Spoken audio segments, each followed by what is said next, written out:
Everyone in the glass lobby laughed when the water hit his suit. What none of them knew was that the man standing soaked and silent was the unseen hand keeping their family empire alive, and before the day ended the same room would fall quiet in a way none of them would ever forget. Caleb Monroe stood near the center of the bank lobby holding his phone loosely in one hand while the other rested calmly at his side as though nothing unusual was happening around him. The marble floors gleamed beneath the overhead lights and the glass walls reflected every face that had gathered to witness what they believed was entertainment. His wife's family had arrived together, loud, confident, and dressed like people who assumed the world already belonged to them. His mother-in-law Clarice Monroe moved first, her heels clicking sharply against the floor as she closed the distance between them with a smile that carried no warmth. She had always carried herself like authority was something she inherited rather than earned, and today she seemed eager to perform that belief. Her fingers tightened around the plastic cup filled with water as she tilted her head and spoke loudly enough for everyone to hear.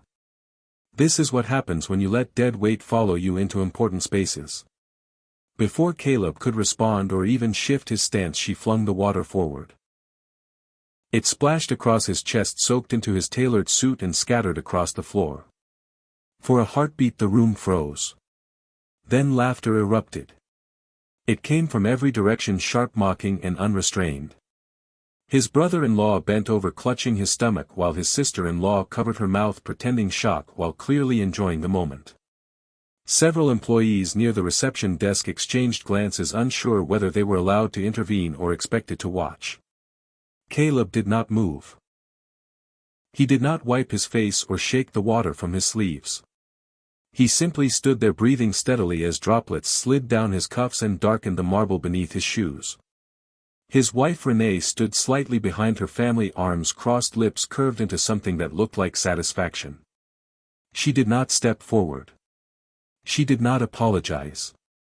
Instead she leaned toward her cousin and said something that made them both laugh again. Caleb had learned long ago that silence unnerved people more than anger ever could. He remembered his father saying that the loudest men in the room were usually the least certain of their power. That lesson echoed now as he looked around at the faces enjoying his humiliation. Clarice straightened her jacket and turned toward the small crowd as though she had just concluded a performance. "Let this be a lesson," she said with a dismissive wave.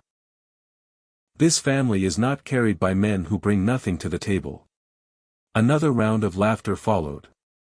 What none of them noticed was the subtle shift at the security desk.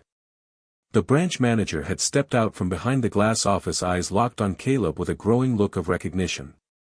He whispered something urgently into his headset and glanced toward the elevator bank. Caleb finally moved then. He raised his hand not in defense but in acknowledgement and spoke calmly.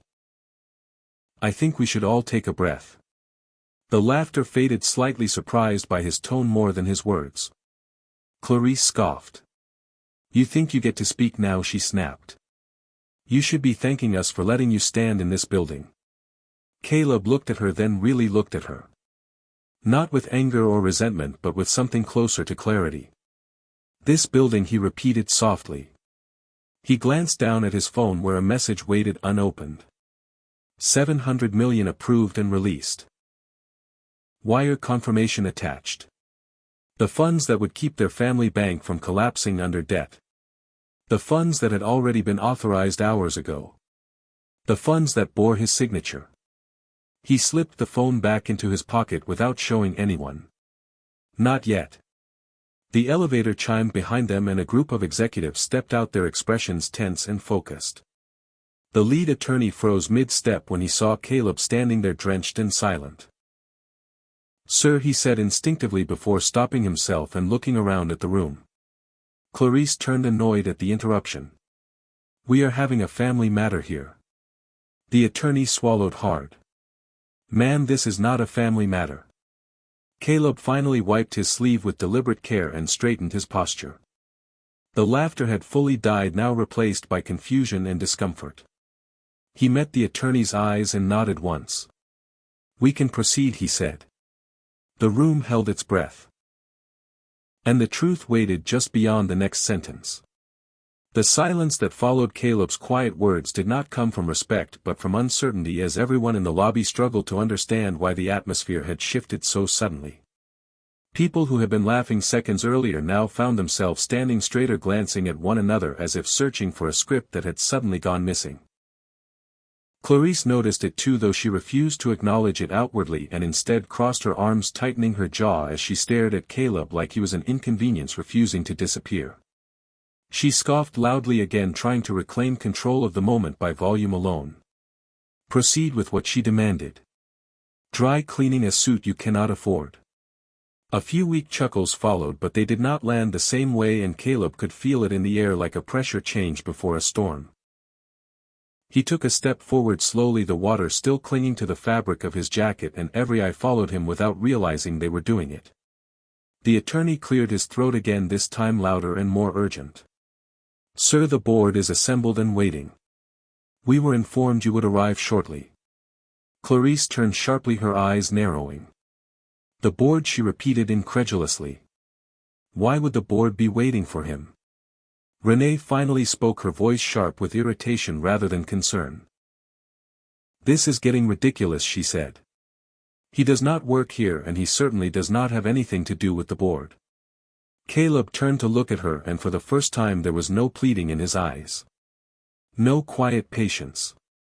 Only a steady resolve that made her shift uncomfortably. I told you this morning, he said calmly. I had something important to handle today. She laughed again, but it came out strained.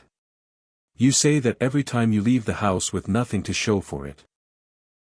The branch manager had now fully stepped into the lobby and was standing a few feet away, wringing his hands. He leaned toward Clarice hesitantly. Ma'am, we may need to move this conversation elsewhere. Clarice snapped back instantly. You do not tell me where I can stand in my own family bank. The manager flinched at the words family bank, and his eyes darted to Caleb again.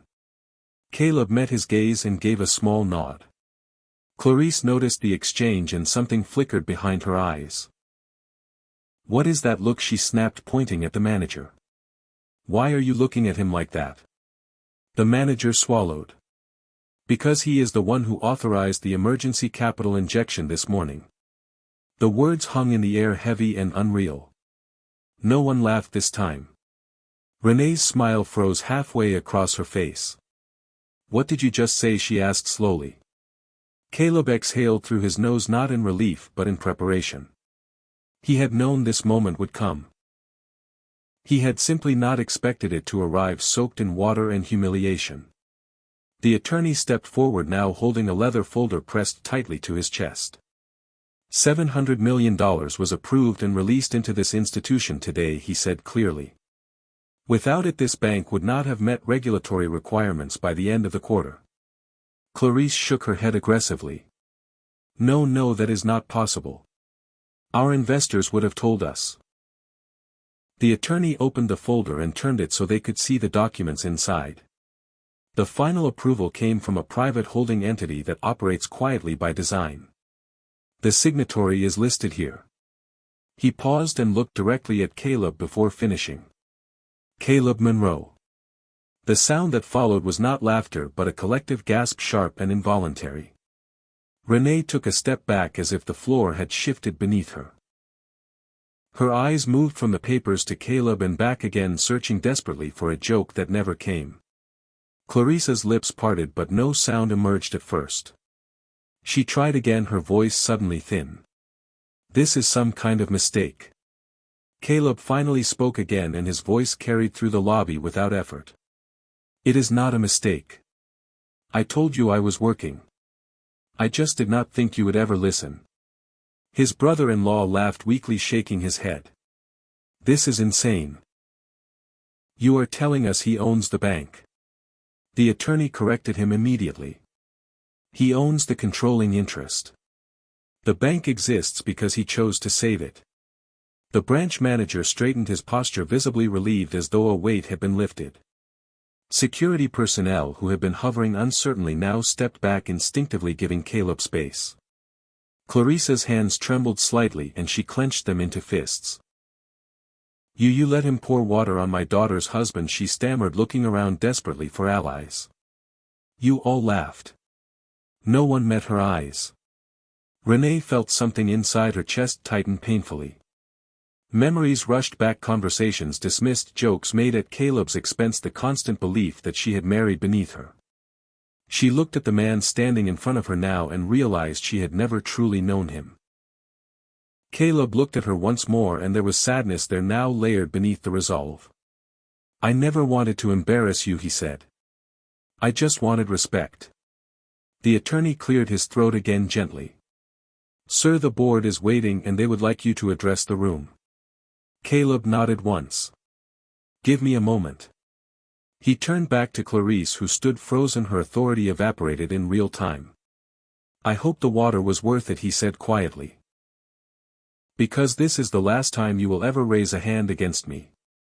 The elevator doors opened behind him again and the path cleared without anyone needing to ask. Every step he took toward that elevator felt like the closing of one chapter and the beginning of another. Behind him the lobby remained silent. Not a single laugh. Not a single whisper. Only the sound of a family realizing they had just humiliated the man who held their future in his hands. The elevator doors closed behind Caleb with a soft metallic hush, and only then did the lobby breathe again, though the air remained thick and uneasy like smoke after a fire that had not fully gone out.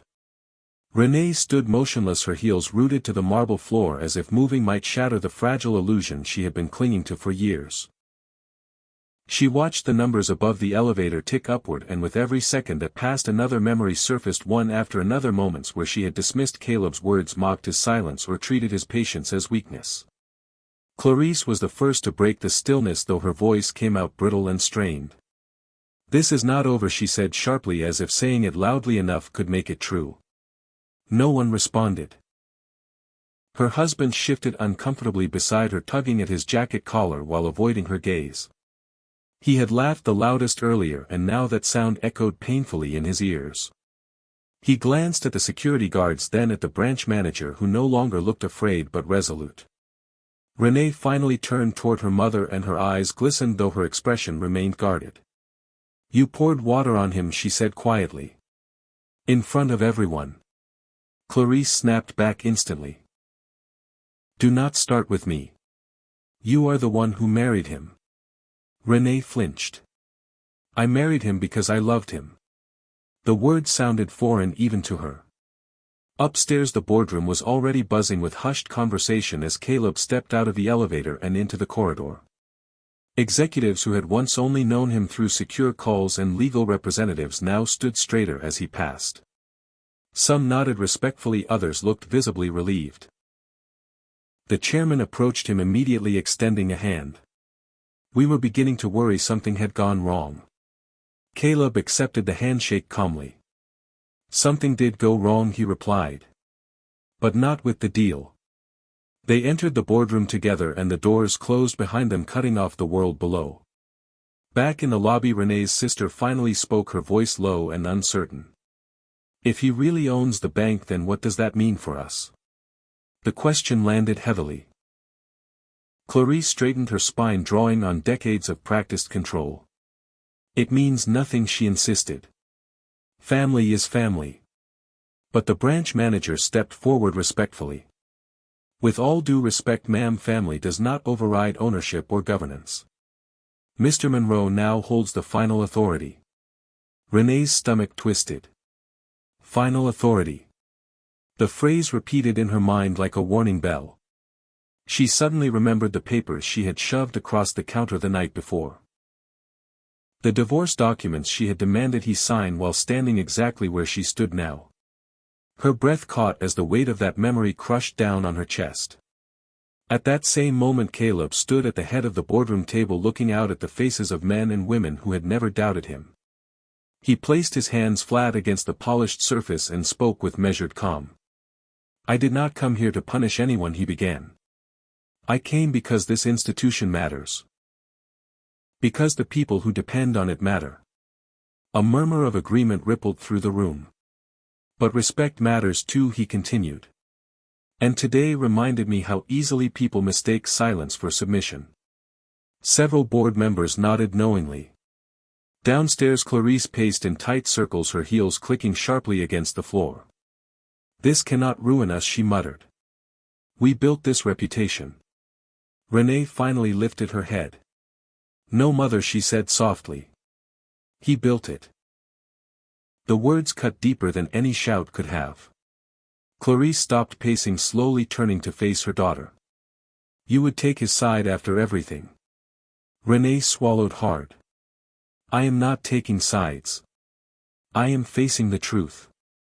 Security approached gently, now no longer aggressive but formal. Ma'am, we are going to need to escort you and your family to the waiting area. Clarice stared at him in disbelief. Escort us? Do you know who I am? The guard responded evenly. Yes. But I also know who he is.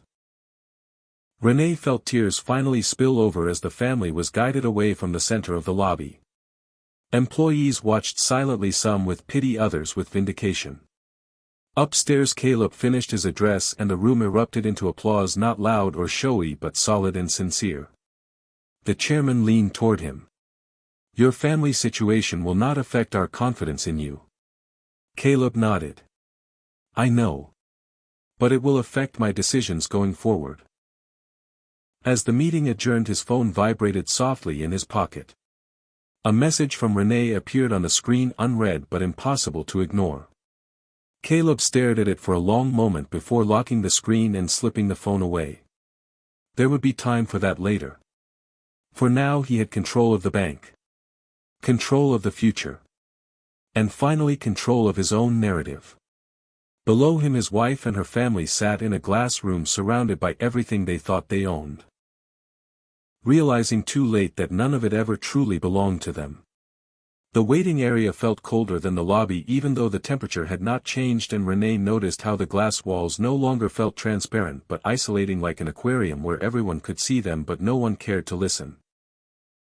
Clarice sat stiffly on the leather bench, her purse clutched tightly against her chest as if it were the last object she still controlled, and her eyes darted from one corner of the room to another, watching employees whisper and glance in their direction. No one laughed now. Renee's brother leaned forward, resting his elbows on his knees, his voice barely above a whisper. What if this goes public? That single sentence drained what little color remained in Clarice's face.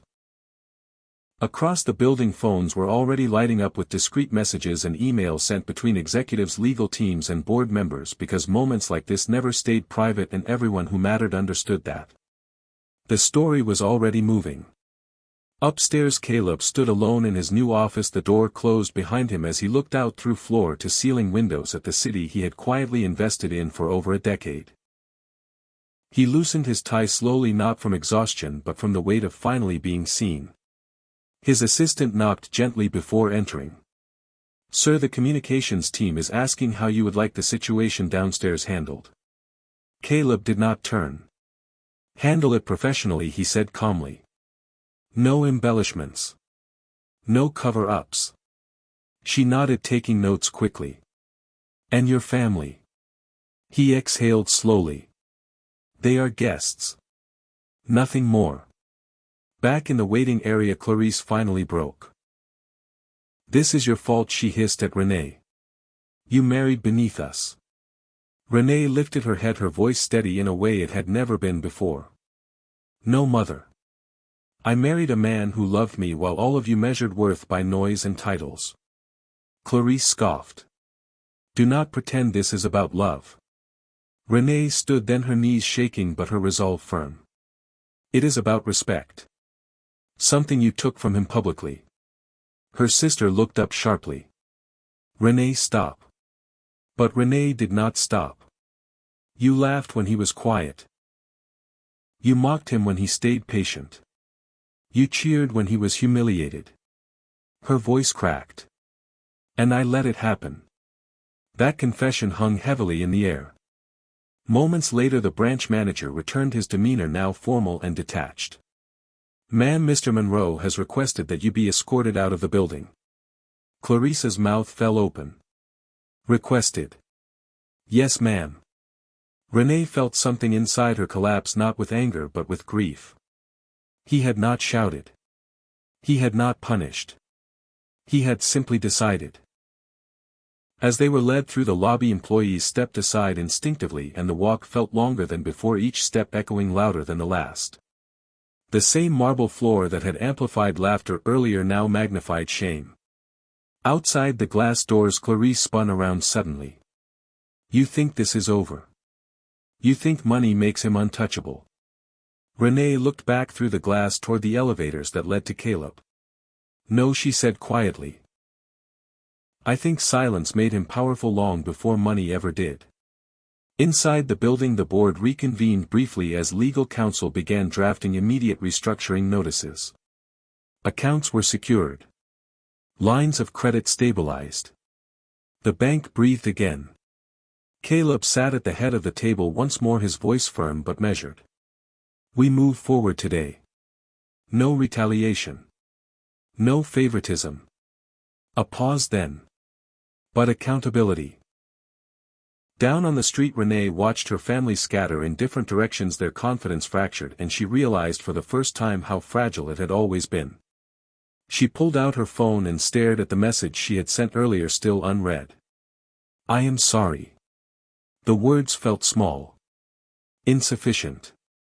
Above her Caleb finally checked his phone. He read the message once, then placed the phone face down on the desk. Some apologies required time to prove themselves. That night the news broke quietly at first, then louder as financial outlets reported a last-minute approval by a previously unnamed private owner who had stabilized the bank with a $700 million fund. Analysts praised the move. Insiders whispered about the lobby incident. Social media began connecting dots. And Renee sat alone in her apartment realizing that the man she had called worthless had just become untouchable. Not because of money, but because he had finally stopped asking to be treated with dignity. Morning arrived without mercy and Renee woke to the vibration of her phone buzzing non-stop on the nightstand as sunlight crept through the blinds, revealing a city that already knew more than she wished it did. She sat up slowly, scrolling through messages from cousins, colleagues, old friends, and even strangers, all asking versions of the same question wrapped in fake concern and sharp curiosity. Is it true? Is he the owner? Was that really your family? Her chest tightened as she tossed the phone aside because there was no escaping it anymore and silence had lost its power to protect. Across the city Caleb walked into the headquarters before sunrise, not because he had to but because he wanted to control the first move of the day. He preferred preparation over reaction and today demanded clarity. In the executive briefing room screens lit up one by one showing trending headlines, financial analyses and social media commentary that danced dangerously close to personal territory. A communications director spoke carefully, choosing each word as if it were currency. The narrative is splitting, sir. Some are praising the rescue fund and long-term stability. Others are focused on the lobby incident and your relationship to the family involved. Caleb nodded once. We do not deny facts, we do not explain emotions. A board member leaned forward. And your wife? Caleb held their gaze. She is not a spokesperson for this institution. That single sentence settled the room.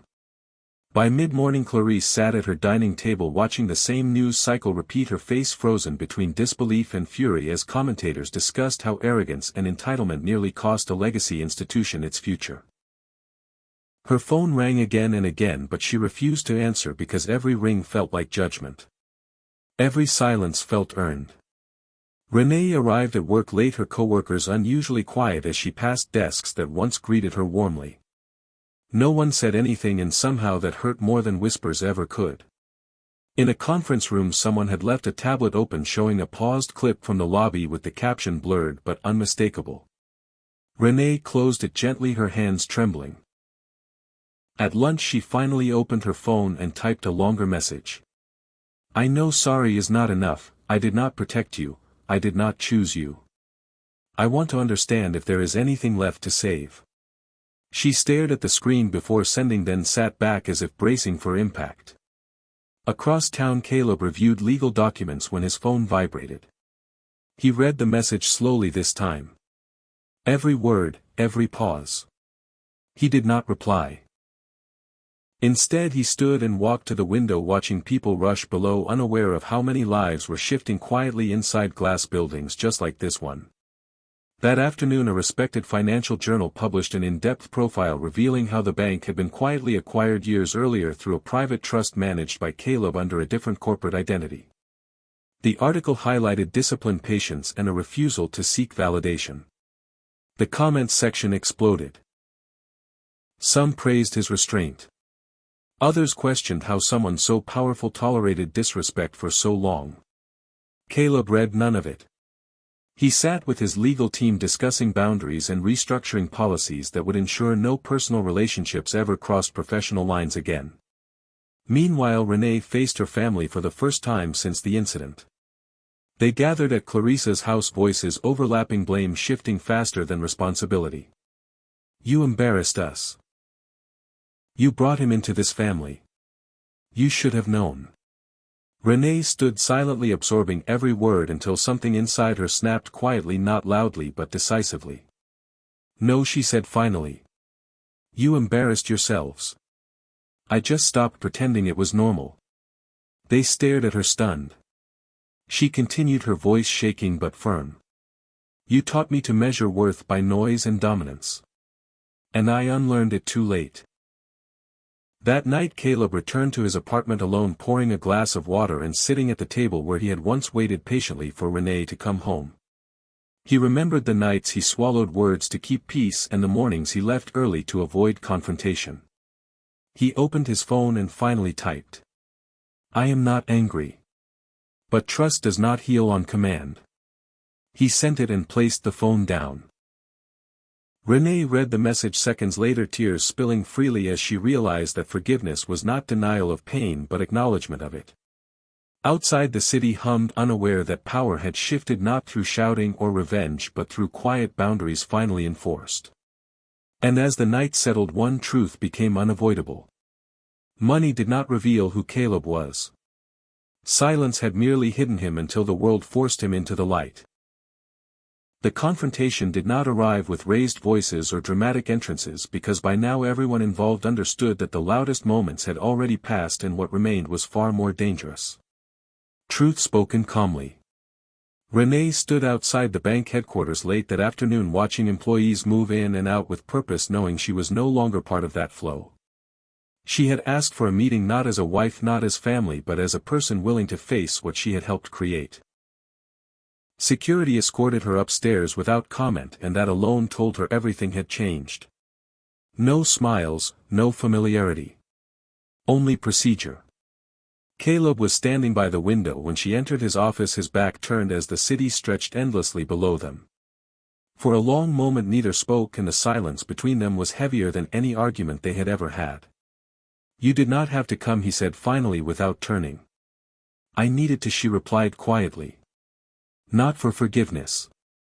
For honesty." Caleb turned then and she saw something different in his eyes, not anger, not pride, but distance. Distance shaped by decisions. "You poured water on my dignity long before your mother ever touched a cup," he said calmly. "And you laughed." Renee closed her eyes. "I know." She took a breath, steadying herself. "I thought power looked a certain way. I thought silence meant weakness. I was wrong." Caleb listened without interruption because he had already learned that words mattered less than consistency. "I did not marry you for your potential," he continued. "I married you for partnership. And partnership requires protection." Tears slid down Renee's face, but she did not wipe them away. "I failed you." "Yes," he said simply. The clarity of that response hurt more than any insult. There was no cruelty in it, only truth. Outside the office, the bank released a public statement addressing governance standards, ethical conduct, and zero tolerance for abuse of authority or humiliation of any individual within its spaces. The message was clear without naming names. Clarisse read it at home and felt something inside her chest collapse. For the first time, power had consequences she could not negotiate around. The phone rang shortly after. It was the family attorney.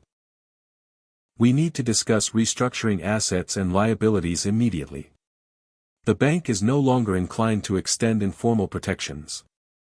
Clarisse hung up slowly, realizing that humiliation had a cost that compounded faster than debt. Back in the office, Renee stood straighter despite the tears. "I do not expect anything," she said.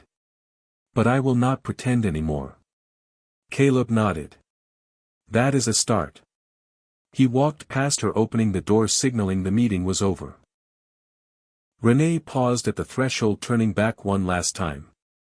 "I never saw you because I was too busy looking for proof you matter to other people."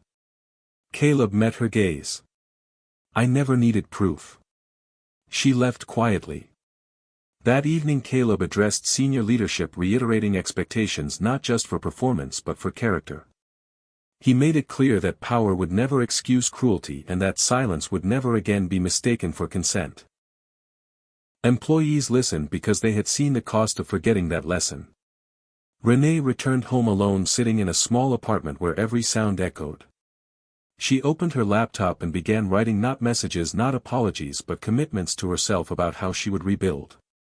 Across the city, Clarice sat in darkness, finally understanding that respect demanded restraint, not dominance. And that laughter could destroy faster than neglect. Caleb ended the night walking through the empty lobby where it had all begun. The marble was clean. The glass unbroken.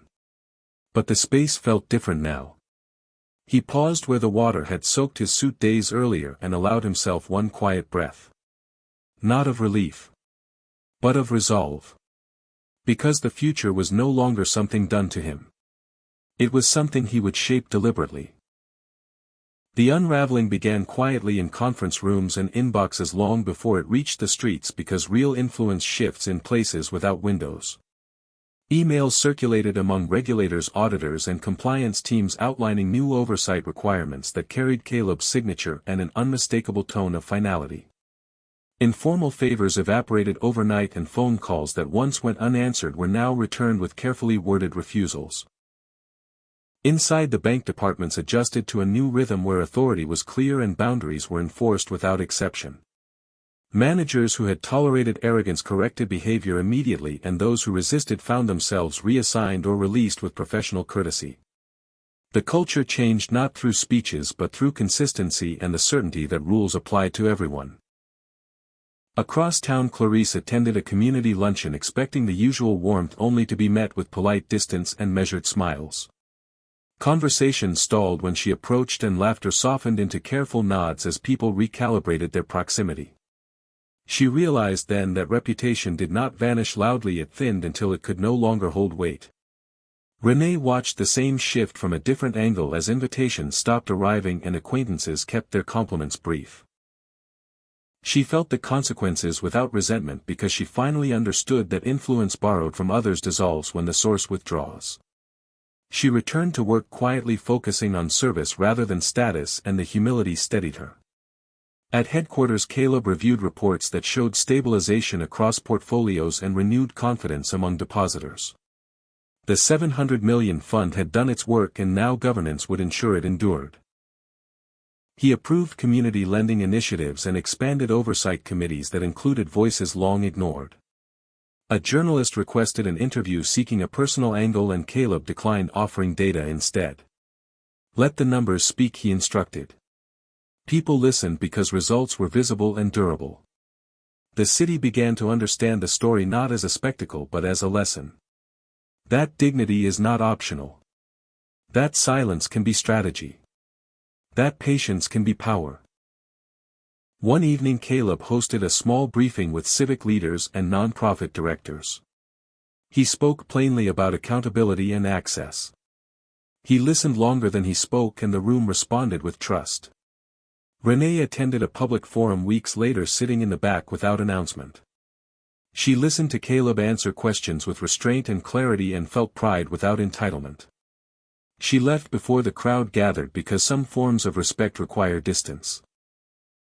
Clarice received notice from council outlining revised terms and obligations that removed informal privileges once taken for granted. She read the document twice, understanding that no appeal would change the outcome. The laughter that once filled rooms had cost more than anyone expected. Caleb walked through the lobby again after hours, watching reflections move across the glass. He remembered the water, the laughter, the stillness afterward. He felt no desire to revisit the moment, only the resolve to ensure it never repeated. The city moved on, but the shift remained. Power had changed hands without noise. And those who paid attention learned why. The attempts at reconciliation did not arrive all at once, but in fragments scattered across days and weeks as people slowly realized that access once assumed now required intention.